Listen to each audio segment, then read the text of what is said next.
विद्यार्थियों, हिंदीतर भारतीय गद्य साहित्य के अंतर्गत आपके पाठ्यक्रम में यू आर अनंत मूर्ति का एक उपन्यास संस्कार संलग्न है, जिसके संदर्भ में परीक्षा उपयोगी महत्वपूर्ण तथ्यों को लेकर मैं एक छोटा सा वीडियो प्रस्तुत कर रही हूँ।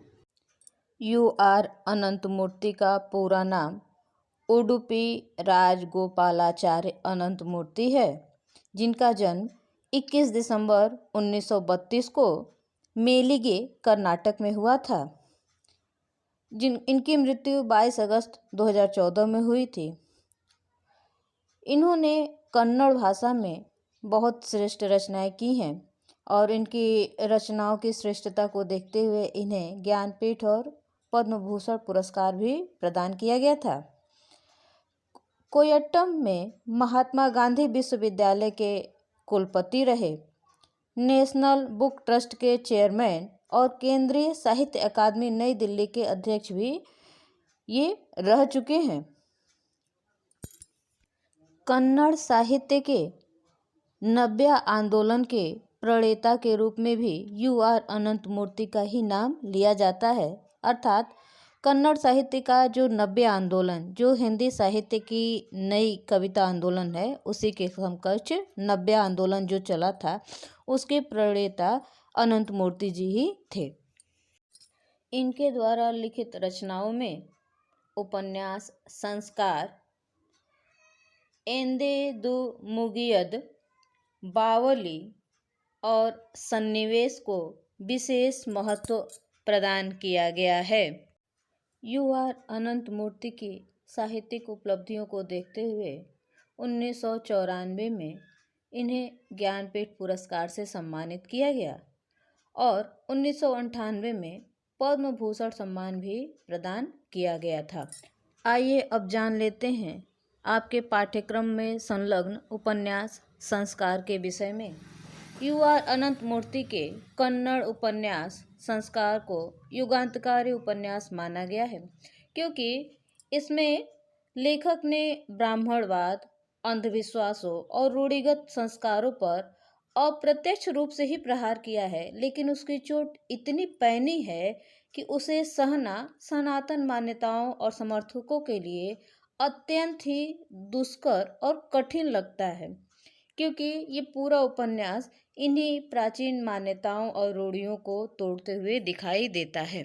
उपन्यास के संदर्भ में इसकी भूमिका में लेखक ने लिखा है, संस्कार शब्द से अभिप्राय केवल ब्राह्मणवाद की रूढ़ियों से विद्रोह करने वाले नारायणप्पा के दाह संस्कार से ही नहीं है।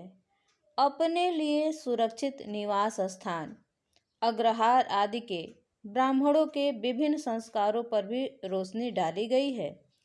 स्वर्णाभूषणों और संपत्ति लोलुपता जैसे संस्कारों पर भी ब्राह्मण श्रेष्ठ और गुरु प्राणेशाचार्य की तथा चंद्री, वेल्ली और पद्मावती जैसे अलग अलग विपरीत दिखाई देने वाली पात्रों की आंतरिक उथल पुथल के सारे संस्कार अपने असली और खरे खोटेपन समेत हमारे सामने उघड़ कर आ जाते हैं। धर्म क्या है? धर्म शास्त्र क्या है? क्या इसमें निहित आदेशों में मनुष्य की स्वतंत्रता, सत्ता के हरण की सामर्थ्य है या होनी चाहिए? ऐसे अनेक सवालों पर यू आर अनंत मूर्ति जैसे सामर्थ्यशील लेखक ने अत्यंत साहस के साथ विचार किया है और लेखक की यही वैचारिक निष्ठा इस उपन्यास को अत्यंत विशिष्ट बना देती है। उपन्यास के मुख्य पात्रों में प्राणेशाचार्य, नारायणप्पा और चंद्री का नाम लिया जाता है। इन विभिन्न पात्रों की अलग अलग जो विशेषताएं हैं, उन विशेषताओं के आधार पर आपकी परीक्षा में प्रश्न बन सकते हैं। प्राणेशाचार्य उपन्यास संस्कार के मुख्य नायक हैं। वह एक महान विद्वान और दुर्वासा पुरा के माधव ब्राह्मण अग्रहार के नेता हैं। महान तपस्वी वेदांत शिरोमणि हैं। वह एक तपस्वी का जीवन व्यतीत करते हैं और अपनी विकलांग पत्नी को ऐसे पालते हैं जैसे मोक्ष पाने के लिए तपस्या कर रहे हों।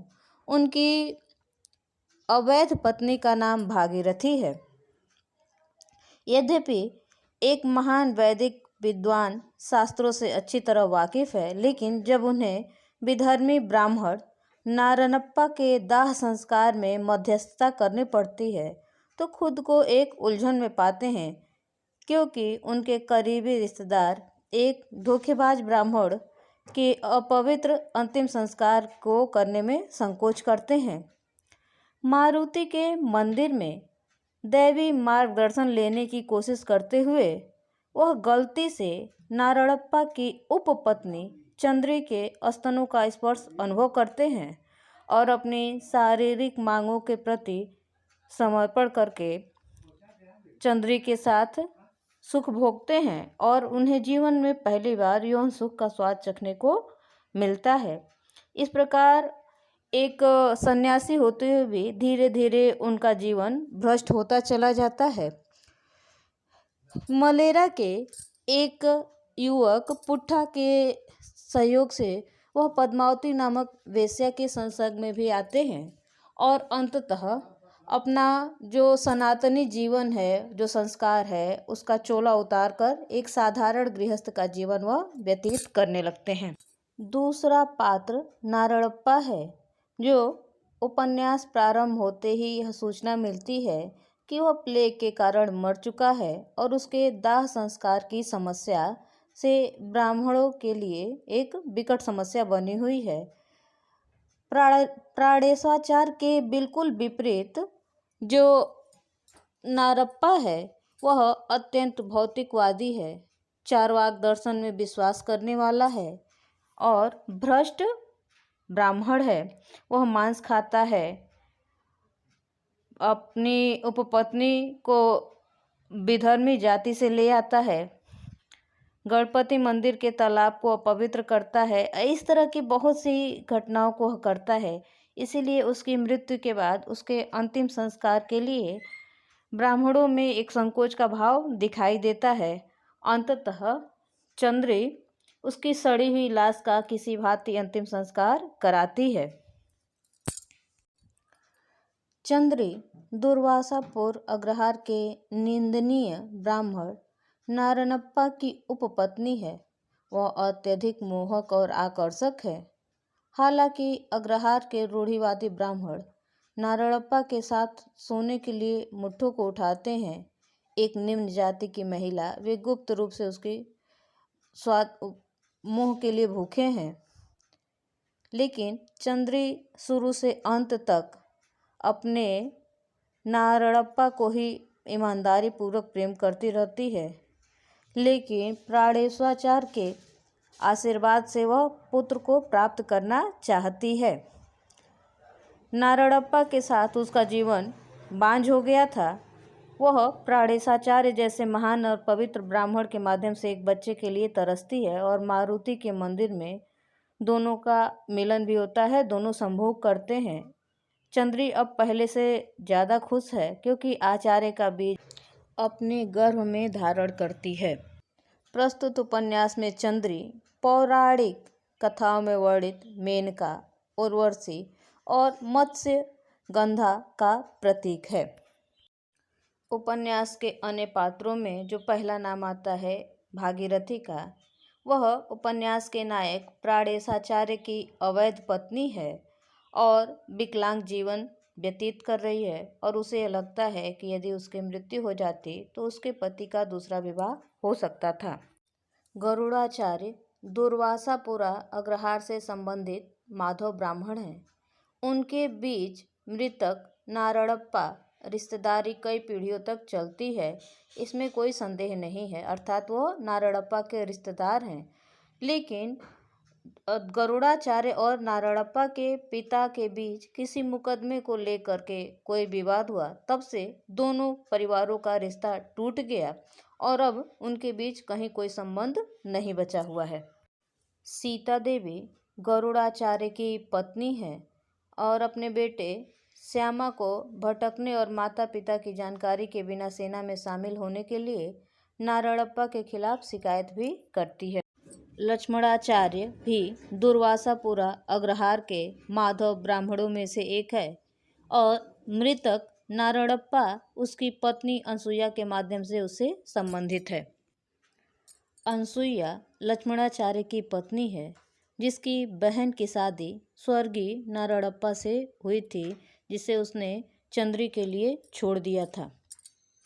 उपन्यास में श्रीपति एक ऐसा पात्र है जिसे गरुड़ और उसकी पत्नी एक अनाथ के रूप में उठाकर लाते हैं, उसका पालन पोषण करते हैं और अपनी बेटी लीलावती का उससे विवाह कर देते हैं। यह कुछ समय तक प्राणेशाचार्य के पास रहकर संस्कृत भी सीखता है।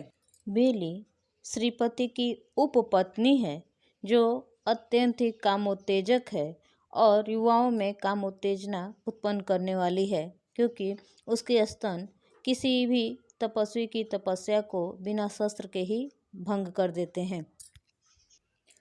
दासाचार्य दुर्गापुर अग्रहार के गरीब माधव ब्राह्मण हैं, जो विभिन्न अनुष्ठानों को भोजन के द्वारा संपन्न कराते हैं।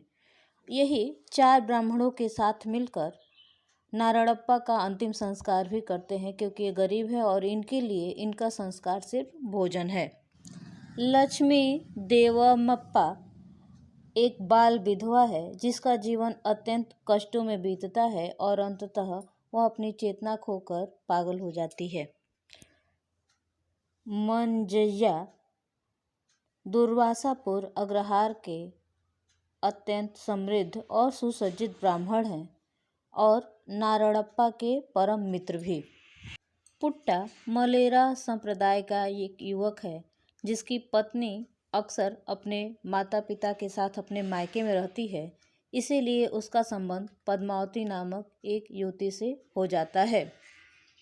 पद्मावती वह युवती है जो पुट्टा की प्रेमिका है और उपन्यास के अंत में उसका संबंध प्राणेशाचार्य से भी हो जाता है।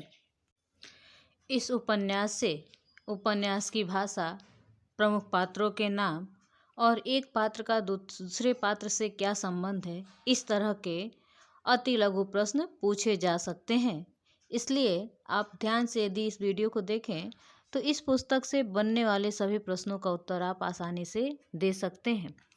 वीडियो को लाइक करें, चैनल को सब्सक्राइब करें और यदि सामग्री आपके लिए उपयोगी लगे तो इसे शेयर भी अवश्य करें। धन्यवाद।